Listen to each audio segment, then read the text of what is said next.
Hi friends, welcome back to my channel Best Home Remedies. Today we have brought you a great face pack recipe.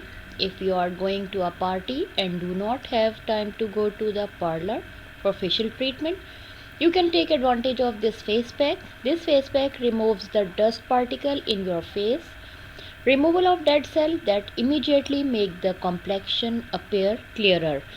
Just in 15 minutes, you will feel a noticeable difference in your skin.